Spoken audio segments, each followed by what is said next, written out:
হরে কৃষ্ণ। রাধে রাধে বন্ধুরা, কেমন আছো? আশা করছি সকলেই খুব ভালো আছো। নয়নমণি সেবা চ্যানেলে সকলকে জানাই শুভেচ্ছা ও আন্তরিক ভালোবাসা। আজ অনেক দিন পরে আমি ক্যামেরার সামনে আসছি আর এই ভিডিও করছি। খুবই কষ্ট লাগছে, আমি ভিডিও কিছুতেই করতে পারছি না। তোমরা হয়তো যারা আমার ভিডিও দেখো চ্যানেলে তারাই দেখবে যে আমার ভিডিও অনেক দিন আমি দিতে পারিনি। সত্যি অনেক কষ্ট পার হয়ে তবে আজকে আমি ভিডিওটা করতে পারছি। তো আমি সম্পূর্ণ ভিডিওটা আমি করিনি, আমার মেয়ে করেছে। তো আমার পরিস্থিতিটা খুবই খারাপ যাচ্ছে, আর সেটা আমি সম্পূর্ণ ভিডিওর মধ্যে বলবো, তোমরা দেখতে থাকো। আশা করছি তোমাদের ভালো লাগবে। কেন আমি এতদিন ভিডিও দিতে পারিনি সেগুলো আমি সম্পূর্ণ আমার গোপাল সেবা করার মাধ্যমে আমি তোমাদেরকে জানাবো। গোপাল সোনাদের সত্যি বলতে অনেক দিন ভালো মতন সেবা আমি করতে পারিনি, আর কেন করতে পারছি না সেটাই তোমরা সম্পূর্ণ বুঝতে পেরে যাবে।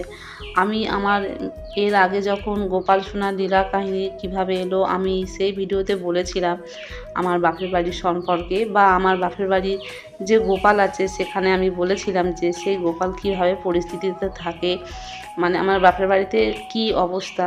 তো সেখানে বাপের বাড়ি বলতে বাবা তো মারা গিয়েছে আর আমার কোনো ভাইও নেই। তো সেখানে আমার ছোটো মা থাকতো আর আমার ঠাম্মা থাকতো, আমার ঠাকুমা থাকতো। তো সেই তারাই দুজনা ছিল। তো ঠাকুমার তো যথেষ্ট বয়স হয়ে গেছে, আর মার মোটামুটি তো মা ভালোই ছিল, কিন্তু সেই ছোটো মার হঠাৎ করে অসুস্থ হয়। তো সেটা উনি কাউকে বলেনি, তো না বলায় আস্তে আস্তে বাড়াবাড়ি হয়ে গেছিলো। তো হঠাৎ একদিন মারা যায়।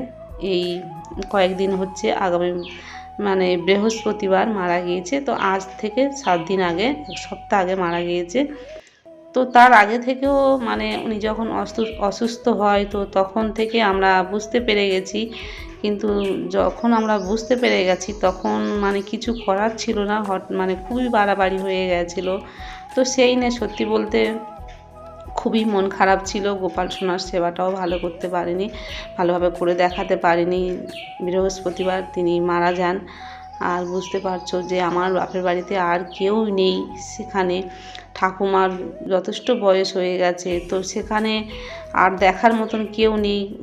আর আমার যে একটা বোন আছে তার অনেকটা দূরে বিয়ে হয়েছে, কি বলবো, আসতে গেলে তার এখানে প্রায় হাফ দিন লেগে যাবে।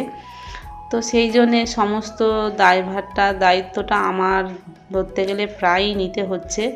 তো আমার একটা বোন ছিল, সেই বোনের বিয়ে হয়ে গেছে। সেই বোনের ছেলেটা আমাদের বাড়িতে ছোট থেকে মানুষ হয়েছে। তো তার বয়স এখন 12 বছর মতন হবে, 10-12 বছর এইরকম হবে। ক্লাস 6-এ পড়ে। তবু হলেও খুব ছোট, তবে আমার ছোটো মা দেখতো। তো তারও কেউ নেই, সেই তার দুজনকে আমার দেখাশোনা করতে হচ্ছে। আর খুবই কষ্ট হচ্ছে, কারণ আমাদের যে বাপের বাড়িতে সেই যে একটা সুন্দর যে একটা থাকার যে মানুষজন আর কেউই থাকলো না, কারণ ঠাকুমার বয়স হয়ে গেছে। ঠাকুমা আর বেশি দিন হয়তো বাঁচবে না, বা আমার কাছে থাকবে, কিন্তু কথা হচ্ছে যে বাপের বাড়িতে আর কেউ থাকার মতো নেই। সেখানে সন্ধ্যা সাঁঝ কে দেবে, কে বাড়িটাতে থাকবে। তো সেই সমস্ত চিন্তা করে করে শুধু কাঁদছি, আর শুধু গোপালকে ডাকছি যে এমন পরিস্থিতি এলো, হয়তো একদিন না একদিন হয়তো সবাইকে যেতে হয়তো হতো, ঠিক কথা, কিন্তু একটা সময় বিশেষ হলে সেটা হয়তো অতটা কষ্ট হয় না। কিন্তু এমন পরিস্থিতি এলো, আমরা কখনো ভাবতে পারিনি যে এখন আমার ছোটো মা মারা যাবে। তো খুবই কষ্ট হচ্ছে, আর চিন্তা হচ্ছে যে কি হবে। তো ঠাকুমা বলছিল যে সেখানেকার গোপাল সোনাদেরকে আমার নিয়ে আসতে, কারণ ঠাকুমা তো আমার কাছে এবারে থাকবে, কারণ ঠাকুমাকে আর কে দেখবে, কেউ নেই দেখার মতন। আর সব রকমই চিন্তা হচ্ছে। আর সত্যি বলতে না, আর ভিডিও করতে ওই জন্য ভালোও লাগে না।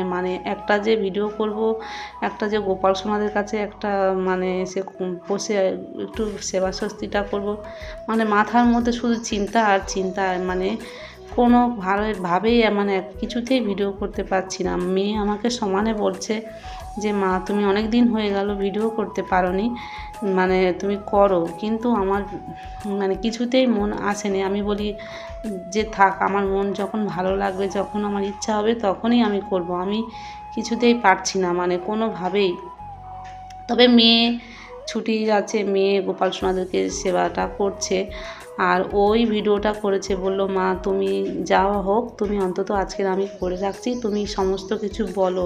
আর তোমরা হয়তো আমার ভিডিও হয়তো অনেক দিন দেখতে পারছো না বলে হয়তো মানে ভাবছো যে আমি হয়তো আর ভিডিও করব না বা কি, তা কিন্তু না, তোমরা সমস্ত ভিডিও এরপর থেকে পাবে। হয়তো আমি একটু ব্যস্তর মধ্যে আছি বলে, ব্যস্ততার মানে মধ্যে আছি বলে সেইগুলোর জন্য আমি ভিডিওটা করতে পারছি না। তো এরপর থেকে আমার গোপাল সোনাদের ভিডিও আমি হয়তো রেগুলার না পারি, অন্তত একদিন দুদিন ছাড়া ছাড়ি আমার গোপাল সোনাদের সেবার ভিডিও দেবো। তোমরা যারা যারা আমার গোপাল সোনাকে দেখো অবশ্যই তোমরা প্লিজ আমার গোপাল সোনার ভিডিও অবশ্যই করে দেখবে। আর আমার চ্যানেলটি এখনও পর্যন্ত যারা সাবস্ক্রাইব করে নেয় না, চ্যানেলটিকে অবশ্যই করে সাবস্ক্রাইব করে নেবে। আর যারা আমার সঙ্গে এখনও জুড়ে আছে আমার পরিবারে, তাদেরকে অসংখ্য ধন্যবাদ। তো দুপুরের সেবাটা এখন দিয়ে দেওয়া হয়ে গেছে। গোপাল সোনাদের সেবা হয়ে গেলে এই প্রসাদ আমরা নিয়ে আবার আমার ঠাকুমাদের কাছে নিয়ে আমি প্রত্যেক দিন যাওয়া আসা করছি, আর ওরাও আমাদের কাছে থাকছে। তো গোপাল সোনাদের দুপুরে সমস্ত কিছু সেবা স্বস্তি হয়ে গেছে। তো কেমন লাগলো অবশ্যই কমেন্ট করে জানাবে। আমি খুব বেশি বড় ভিডিও করতে পারিনি। রাধে রাধে, হরি বল।